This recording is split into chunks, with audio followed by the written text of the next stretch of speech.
السلام علیکم ورحمۃ اللہ وبرکاتہ۔ اگلے سوال کی طرف چلتے ہیں۔ ہم نے سنا ہے کہ قیامت کے دن لوگ اپنے ماں باپ کو، اپنے بھائی بہن کو، اپنے بیوی کو، اپنے بچوں کو، ان کو پہچاننے سے انکار کر دیں گے۔ تو برزخ میں جب ملاقات ہو گئی تو پھر قیامت کے دن پہچاننے سے انکار، یہ سمجھ میں نہیں آتا ایک دوسرے سے کیوں بھاگیں گے؟ دیکھیں، پہچاننے سے انکار نہیں کریں گے، پہچانتے تو ہوں گے پر ایک دوسرے سے راہ فرار اختیار کریں گے، ایک دوسرے کو اوائڈ کریں گے، آنکھ سے آنکھ نہیں ملائیں گے، ایک دوسرے سے دور جائیں گے۔ وجہ کیا ہوگی؟ کیوں ایسا کریں گے اور کیا کریں گے؟ آئیے آپ کو سورہ عبسہ کی آیہ نمبر 33 میں پہلے لے چلتے ہیں، جس میں اللہ سبحانہ و تعالی ارشاد فرماتا ہے کہ فَإِذَا جَاءَتِ الصَّاخَّةُ، تو جب قیامت کا غل مچے گا، اور بعض ترجموں میں آتا ہے وہ یعنی کہ کانوں کو بہرا کرنے والی قیامت جب آ جائے گی، تو یہاں پر صاخہ کا جو لفظ استعمال ہوا ہے وہ ایسی آواز ہوگی جو کانوں کو بہرا کر دے گی، اور اس سے مراد دوسرے سور کا پھونکا جانا ہے، جس کی ہیبت ناک آواز سن کر مردے زندہ ہو جائیں گے، اور پھر حشر برپا ہوگا۔ اس لیے یہ ضروری ہے کہ ہر چیز کو سمجھا جائے کہ کون سے معاملات کس کانٹیکسٹ میں آ رہے ہیں۔ امام ابن جریر اور ابن منذر حضرت علی کرم اللہ وجہہ کی سند سے حضرت عبداللہ ابن عباس سے بیان کرتے ہیں کہ الصاخہ قیامت کا ایک نام ہے، جسے امام طبری نے تفسیر طبری کی جلد 30 صفحہ 77 پر بیان کیا ہے، اور اسی طرح امام ابن جریر فرماتے ہیں کہ شاید یہ سور میں پھونکنے کا نام ہے، جیسا کہ تفسیر طبری کی جلد 30 صفحہ 77 پر آتا ہے۔ تو اس دن جب سور پھونکا جائے گا اور مردے ایک دفعہ پھر زندگی کی طرف لوٹیں گے اور میدان حشر کی طرف آئیں گے، تو پھر اب آپ یہ اگلی آیات سورہ عبسہ کی دیکھیں کہ یوم یفر المرء من اخیہ، اس دن آدمی اپنے بھائی سے دور بھاگے گا، وَأُمِّهِ وَأَبِيهِ، اور اپنے ماں باپ سے دور بھاگے گا، وَصَاحِبَتِهِ وَبَنِيهِ، اگر شوہر ہوگا تو بیوی سے دور بھاگے گا، اور بیوی ہوگی تو شوہر سے دور بھاگے گی، اور بچے ماں باپ سے دور بھاگیں گے۔ یعنی ہر رشتہ اس دن ایک دوسرے سے دور بھاگتا ہوگا۔ غیروں کو تو چھوڑ دیں، یہ تو اپنوں کا حال ہوگا، تو وجہ کیا ہوگی؟ ہو سکتا ہے مفسرین فرماتے ہیں کہ بھاگنے سے اس کا ظاہری معنی مراد ہو، یعنی ایک دوسرے کے مطالبے سے پیچھے چھڑائیں گے، یوں ایک دوسرے کو اوائڈ کریں گے کہ آج مجھے خود خبر نہیں، مجھے تو ابھی اپنا اعمال نامہ نہیں ملا، پتہ نہیں میرے اعمال نامے میں کیا ہو، اور یہ اب کوئی دعویٰ کر بیٹھے تو اب اس کے دعووں کو میں کیسے پورا کروں گا، مجھے تو اپنی خبر نہیں۔ کہیں ایسا نہ ہو اس کے دعوے کرنے کے بعد کہ تو نے مجھے یہ نہیں دیا، تو نے مجھے وہ نہیں دیا، اس کے بعد میں کہیں اور نہ پھنس جاؤں۔ تو اس لیے مفسرین نے فرمایا کہ ایک شخص اپنے بھائی سے کہے گا کہ تو نے میرے مال کو انصاف سے خرچ نہیں کیا، اور اسی طرح ماں باپ کہیں گے کہ بھائی تو نے ہمارے ساتھ نیکی کرنے میں کوتاہی کی، اور بیوی شوہر سے کہے گی مثال کے طور پہ کہ بھائی، یہ میں مثال دے رہا ہوں آپ کو، کچھ اگزامپل سے سمجھانے کی کوشش کر رہا ہوں۔ مثال کے طور پہ بیوی کہے گی کہ تم نے مجھے حرام مال کھلایا، یا تم نے میرے حق ادا نہیں کیے، یا تم تو غیر عورتوں کے چکروں میں پڑے رہے، تم نے میری طرف وہ توجہ نہیں دی جس کی میں حقدار تھی۔ اور بیٹے کہیں گے کہ بھئی تم نے ہمیں دین کی تعلیم کیوں نہ سکھائی، تم نے ہماری تربیت کیوں نہ کی۔ اولاد اس طرح کہے گی۔ تو یہ مثالوں سے علماء نے سمجھایا، تو اب انسان ان سوالات کو اوائڈ کرنے لگے گا کہ یار میں تو آلریڈی اتنی تکلیف میں، اتنی مشکل میں، اتنی پریشانی میں گھرا ہوا ہوں، اوپر سے اب یہ معاملات بھی آ گئے، تو اب میں تو اور پھنس گیا۔ اور مفسرین کہتے ہیں کہ ایک قول یہ بھی ہے کہ سب سے پہلے جو شخص اپنے بھائی سے بھاگے گا وہ قابیل ہوگا، جو حابیل سے بھاگے گا، اور جو شخص اپنی بیوی سے بھاگے گا وہ حضرت نوح اور حضرت لوط علیہم السلام ہوں گے۔ اور یہ بھی ہو سکتا ہے کہ فرار سے مراد دور جانا نہ ہو، بلکہ اس سے مراد نصرت اور حمایت نہ کرنا ہو، اور بیزار ہونا مراد ہو کہ بھائی مجھے نہ تنگ کرو، میرے پیچھے نہ آؤ۔ اچھا، اسی طرح دیکھیں نا، سورہ البقرہ میں اللہ فرماتا ہے اذ تبرأ الذین اتبعوا من الذین اتبعوا، جن کافر سرداروں کی پیروی کی گئی تھی وہ ان سے بیزار ہو جائیں گے جنہوں نے پیروی کی تھی۔ اور سورۃ الدخان میں فرماتا ہے کہ یوم لا یغنی مولا عن مولا شیئا، کہ اس دن کوئی دوست کسی دوست کے بالکل کام نہیں آئے گا۔ تو رشتہ داریوں سے بھی زیادہ بڑھ کے کچھ لوگ دوستوں کو امپورٹنس دیتے ہیں نا دنیا میں، لیکن قیامت کے دن دوست کے کوئی کام نہیں آئے گا۔ لا یغنی مولا عن مولا شیئا، کوئی کام نہیں آئے گا، کوئی مدد نہیں کرے گا، وہ بھی ایک دوسرے سے بھاگ رہے ہوں گے۔ اور امام ابو منصور محمد بن محمد ماتریدی سمرقندی حنفی متوفی 333 ہجری آپ لکھتے ہیں کہ قیامت کے دن نفسی کی وجہ یہ ہوگی کہ جتنے ہر ایک کے دوسرے پر حقوق ہوں گے ان کا مکمل طور پر ادا کرنا ممکن نہیں ہوگا۔ تو قرابت داروں کو اس دن یہ خوف ہوگا کہ حقوق میں کمی کی وجہ سے ان پر گرفت کی جائے گی، اس وجہ سے وہ ایک دوسرے سے بھاگیں گے، اور ان میں سے ہر ایک اس وجہ سے بھاگے گا کہ اس کے اوپر اپنے قرابت داروں، اپنے رشتہ داروں کا بوجھ نہ ڈال دیا جائے، جیسا کہ قرآن کریم میں اللہ فرماتا ہے سورہ فاطر میں وَإِن تَدْعُ مُثْقَلَةٌ إِلَى حَمْلِهَا لَا يُحْمَلْ مِنْهُ شَيْءٌ وَلَوْ كَانَ ذَا قُرْبَى، اگر کوئی بوجھل شخص اپنا بوجھ اٹھانے کے لیے کسی کو بلائے گا تو اس کا بوجھ بالکل نہیں اٹھایا جائے گا، خواہ وہ قرابت دار ہو، وَلَوْ كَانَ ذَا قُرْبَى۔ تو قرابت دار بھی بوجھ اٹھانے سے انکار کر دیں گے کہ پتہ نہیں یہ بوجھ کیا ڈالنے والا ہے مجھ پر، کہیں میری نیکیاں نہ لے لے، ویسی ہی کم ہے، کہیں اپنے گناہ نہ ڈال دے، میرے پاس گناہ بڑھ جائیں گے۔ تو قرابت دار دنیا میں ایک دوسرے کا جو بوجھ اٹھایا کرتے تھے وہاں اس سے انکاری ہو جائیں گے۔ اللہ تعالیٰ نے یہ بتایا کہ قیامت کے دن وہ ایک دوسرے سے تعاون نہیں کریں گے، ایک دوسرے سے بھاگیں گے۔ یہ بھی ہو سکتا ہے کہ اس آیت میں جو معاملے ہیں وہ کفار سے متعلق ہوں کہ رہے مسلمان تو ہو سکتا ہے ان کے درمیان قرابت کے حقوق برقرار رہیں، جیسا کہ مسلمان دوستوں کے درمیان محبت باقی رہے گی۔ قرآن میں سورہ الزخرف میں اللہ فرماتا ہے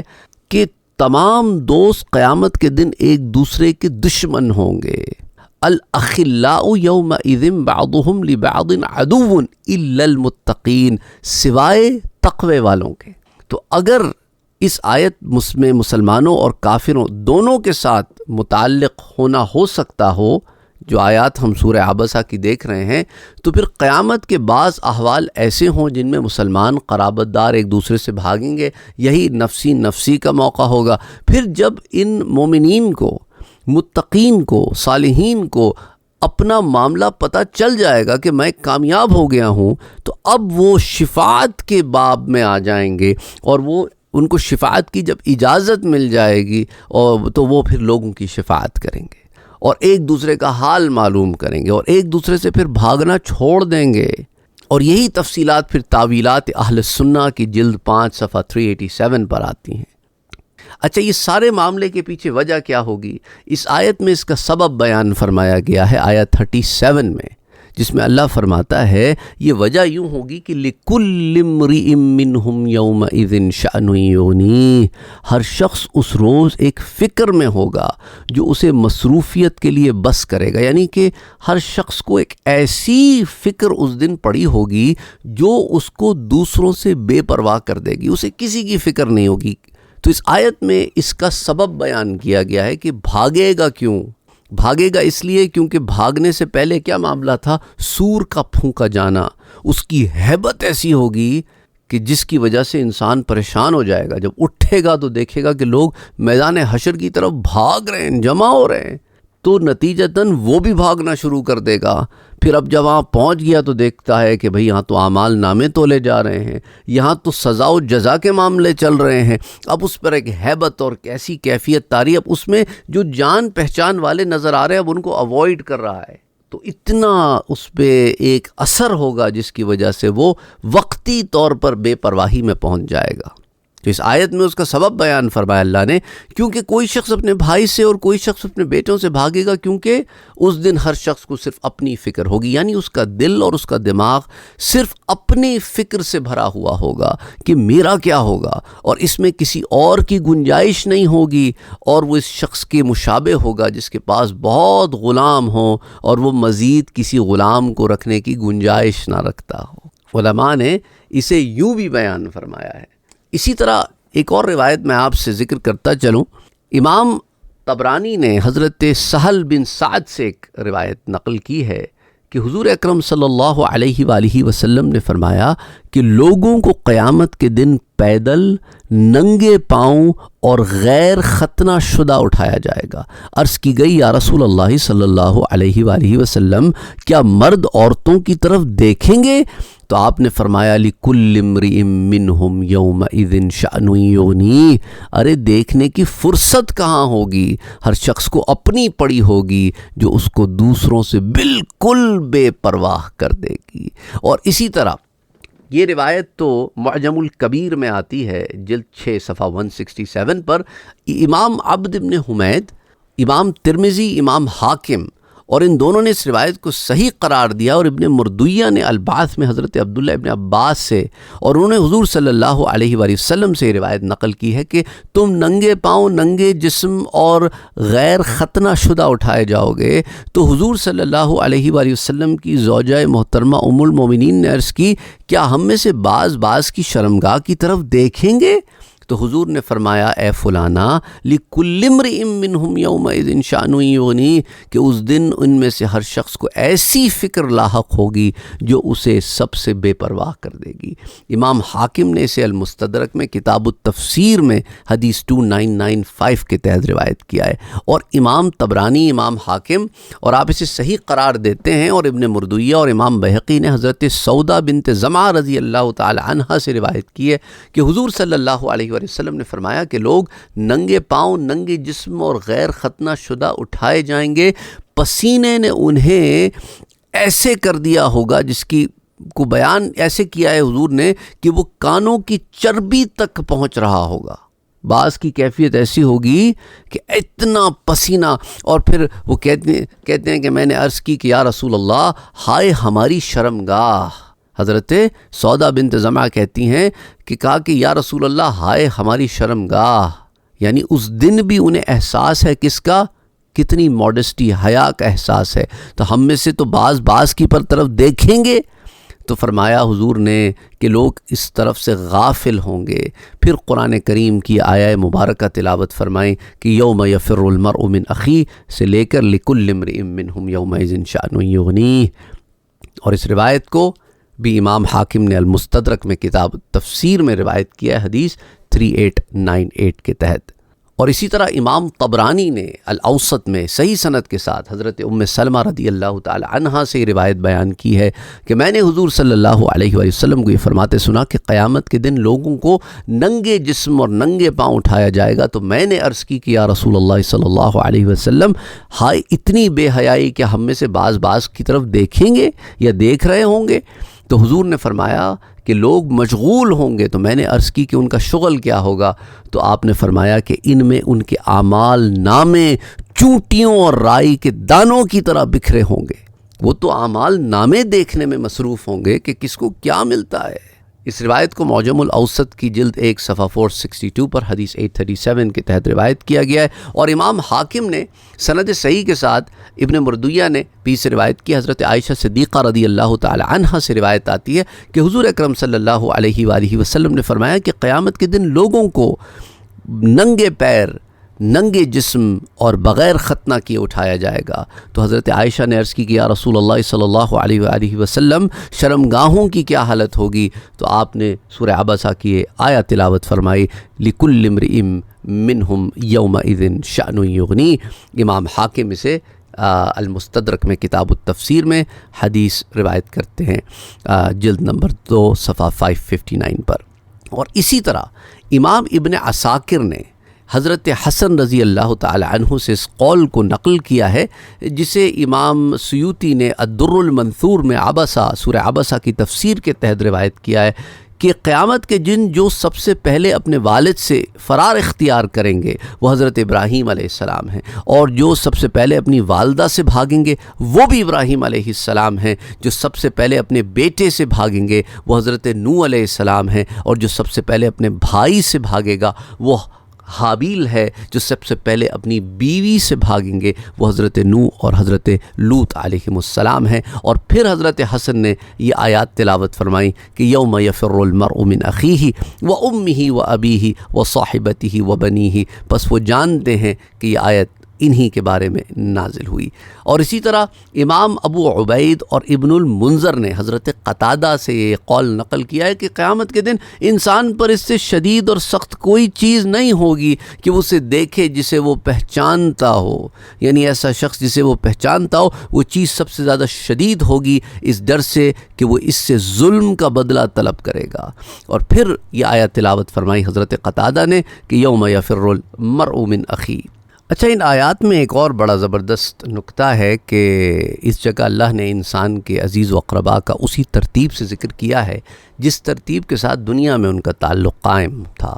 مثال کے طور پہ جب فرمایا کہ یوم یفر المرء من اخیہ، تو بچپن میں بھائی بھائی یا بہنیں آپس میں یہ سبلنگز کھیلتے ہیں تو آپس میں دوستی ہوتی ہے، نفع نقصان میں شریک ہوتے ہیں اور سب سے قریبی تعلق بھی ہوتا ہے، اسی لیے سب سے پہلے بھائی کا ذکر کیا۔ اور اگر بھائی پر یا کوئی سبلنگ کسی دوسرے سبلنگ پر زیادتی کرتا ہے تو جس پہ زیادتی ہوئی ہے وہ بھاگ کر ماں کے پاس فریاد کرتا ہے، ماں اس پر شفقت کرتی ہے، اس کو تسلی دیتی ہے، اس لیے بھائی کے بعد ماں کا ذکر ہو گیا، وَأُمِّهِ۔ اور پھر ماں بھی اگر کسی معاملے میں فیصلہ نہ کر سکے تو باپ کے پاس شکایت جاتی ہے، اور پھر وہاں پر یہ عرض پیش ہوتی ہے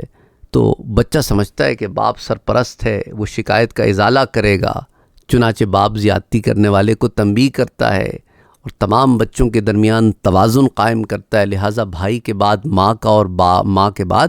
باپ کا ذکر وہ ابھی ہی سے کیا۔ اور جب انسان بالغ ہو جاتا ہے تو اس پر تمام فرائض عائد ہو جاتے ہیں تو وہ اپنی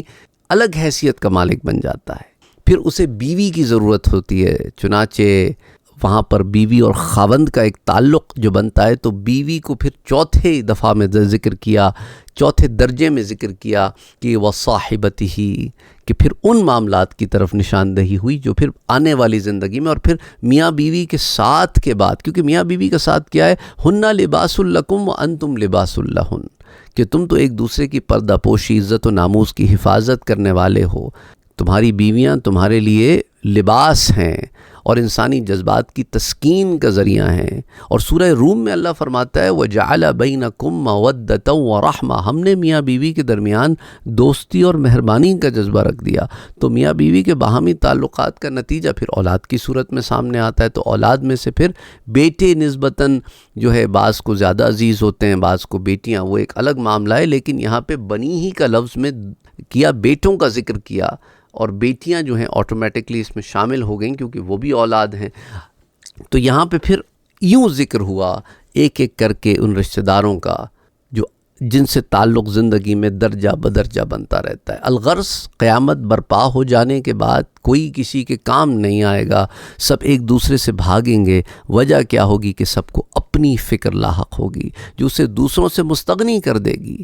یعنی کہ بے پرواہ کر دے گی۔ جو بڑے بڑے دوست یار اس دنیا میں سمجھے جاتے تھے، جو ایک دوسرے کے بغیر رہ نہیں سکتے، ایک دوسرے پہ جان چھڑکتے،